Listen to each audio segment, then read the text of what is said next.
All right, time to start building. So go ahead and open up your AdventureWorks report. Head to the report view. This is where we'll spend most of our time in this section of the course.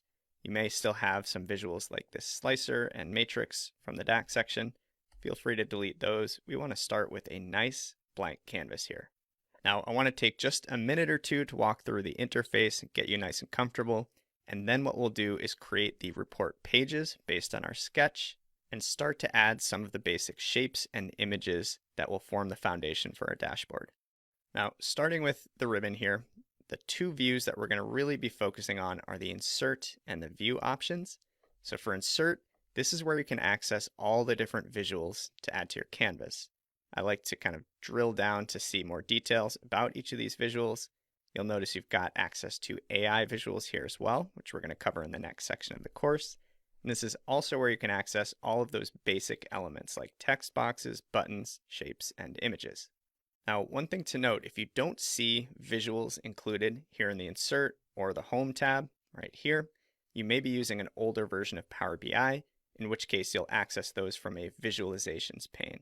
That pane no longer exists as of around April 2023, so you can still accomplish the exact same thing. The process just looks a little bit different depending which version of Power BI you're using. So that's the Insert menu. In View, this is where you'll find pre-built themes and styles. You can change the page view. We're going to be practicing building custom mobile layouts for app users later in the section. You can activate things like grid lines, snap to grid, lock objects for editing. For now, we're going to leave all three of those unchecked. And now, worth talking about these show panes options here in a bit of depth. One thing you'll notice is that you can turn on these panes on and off. That's going to either show or hide those drawers here on the right side of the page. One thing that I've noticed that is really helpful is that if you activate all of the ones that you want, in this case we're going to be using filters, data, format, bookmarks, and selection, it's actually going to create this little compressed version or sidebar here so that you can simply click and click again to show and hide those tabs without having to navigate back to the view ribbon every single time. So a little bit of a time saver there. Down here on the left, you'll see tabs. Each tab represents a report page. And on the right, you've got your view options. Zoom in, zoom out, fit to page. So let's go ahead and create the structure for a dashboard based on our sketch. And remember that first view, that first report page is our executive dashboard. So you can go ahead, double click to give it a new name. Click plus to add a new report page. This one will be our map. Next one will be product detail, and then the fourth for now will be customer detail. So those are the four views that we decided we're going to build here. Let's jump back to exec dashboard and practice actually inserting some objects into our canvas. All right, so we'll head to the insert menu, and we're going to start by adding an image. Go ahead and navigate to wherever you've downloaded the course resources. Here I've got all of the graphics and icons that I'm going to be using for this dashboard. And right now we want the AdventureWorks logo PNG file. So I'm going to double click. That's going to drop it right here on my canvas. I can resize, drag it around, and move it to wherever I want on my canvas. I'm going to zoom out just a bit to make sure I can see each of the edges here. And that looks fine for now. We can always fine tune later. Next thing I want to do is add some rounded rectangles, which will essentially create the background shapes for those big KPI numbers, those cards that we're going to add here at the top of the report page. So to do that, I'm going to head to Insert, Shapes, Rounded Rectangle. That's going to drop it right here on the canvas with the default styling. You'll note these red lines kind of help with alignment, which is a nice feature. And I'm going to go ahead and right click to open up the format pane here. And this is where I can drill into all sorts of options related to that selected object or chart. This is a contextual menu. It will look different depending on what you've selected. You may have also noticed two new contextual menus up here in the ribbon once you have an object selected. You've got Format and Data Drill. Don't worry about Data and Drill for now. We're going to cover that in a later lesson.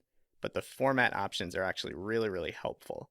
These should look familiar if you've used other tools in the Office suite like PowerPoint or Excel, but they let you do things like change the Z index, like moving objects forward or backwards on the canvas, or aligning or distributing multiple objects, which is actually very helpful here, and we'll use it quite a bit. So Let's go back to our shape and let's give it a nice format. You can follow along with the exact formatting adjustments that I'm making, or you can apply your own style, totally up to you. What I'm going to do here is drill into my shape style options, and I'm going to change the rounded rectangle a little bit to 15%, just a little bit less of a rounded corner there. I'm going to change the fill color to this medium dark gray. We're going to use this quite a bit throughout the report. And then we actually don't need a border, so I can turn that one off. And just to make sure I'm sizing this exactly how I want, I can change my size and position options here. So let's do a height of 100 pixels and a width of 225. I think that should be a good size for what we need to do.